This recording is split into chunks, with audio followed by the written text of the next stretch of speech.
আসসালামু আলাইকুম, সবাই কেমন আছেন? আমি সুরভি।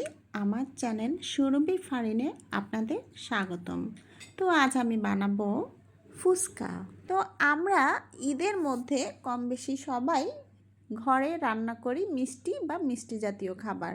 তবে আজ আমি মিষ্টি জাতীয় নয়, আজ আমি এমন একটি খাবার তৈরি করব যেটা আমাদের মেয়েদের জন্য খুবই লোভনীয় একটি খাবার, যা দেখলে আমরা রাস্তায় কিনে খাবোই খাবো।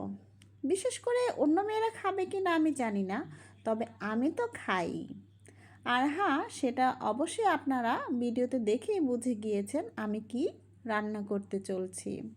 হ্যাঁ, আমি আজকে রান্না করব ফুচকা কিংবা পানিপুরি। ফুচকা বা পানিপুরি লোভনীয় যে ব্যাপারটা থাকে সেটা হচ্ছে টক। হ্যাঁ, আমি টক বানাচ্ছি। দেখতেই পাচ্ছেন কত কিছুই না লাগে, তবে এগুলো দিলে হবেটা কি, খেতে ভীষণ সুস্বাদু হবে। আর দেখে তো জিভে জল আসছে। কার কার জিভে জল চলে আসছে অবশ্যই কমেন্ট সেকশনে এসে জানিয়ে যাবেন।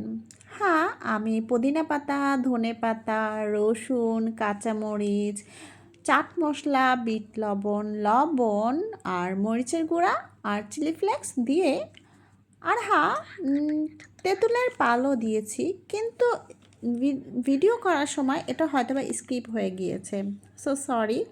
তো আমি তেঁতুলের পালও দিয়েছি। তো আমার টকটা তো অলমোস্ট হয়ে গিয়েছে, আমি সাইডে রেখে এখন আমি ফুচকাগুলো ভেজে নিব। আর চটপটিও বানাবো। তো চটপটিতে সেটা হবেটা কি, আমি আগের রাতেই ডাবলিগুলো ভিজিয়ে রেখে সিদ্ধ করে নিয়েছি। তো একটা আলু দিয়ে দিব, তাতে পেঁয়াজ দিব, ধনে পাতা দিব, চিলি ফ্লেক্স দিব, আর চাট মশলা তো দিবই দিব, আর চটপটির মশলাটাও দিয়েছি অ্যাড করে। তো দেখতে তো ভীষণ লোভনীয় লাগছে। কার কার জিভে জল এসেছে অবশ্যই আমাকে এসে জানিয়ে যাবেন। তবে আমি একাই খাবো, আপনাদের দেব না। আর তাছাড়া দেবই বা কীভাবে বলেন, ভিডিওতে কি দেওয়া যায়? আমার চ্যানেলটি যদি ভালো লাগে অবশ্যই সাবস্ক্রাইব করে পাশেই থাকবেন, আর আমার ভিডিও দেখার জন্য তো থাকবেন। আমি তো বানিয়েছি, অলমোস্ট সব বানাই নাই। কেন বানাবো বলেন? এখন তো রোজা, এখন তো আর খাওয়া যাবে না, খাবো ইফতারিতে। আর খেয়ে আপনাদের জানাবো। আমার মেয়েটাও খাচ্ছে। তবে আপনারাও বানাবেন ঈদের জন্য। হ্যাঁ, ঈদের জন্য বানাবেন।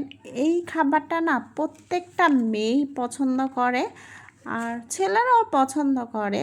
তবে মিষ্টি জাতীয় খাবার খেতে খেতে না কেমন একঘেয়েমি চলে আসে। তো ঈদে স্পেশাল এই ফুচকাটা আপনারা অবশ্যই বানিয়ে খাবেন।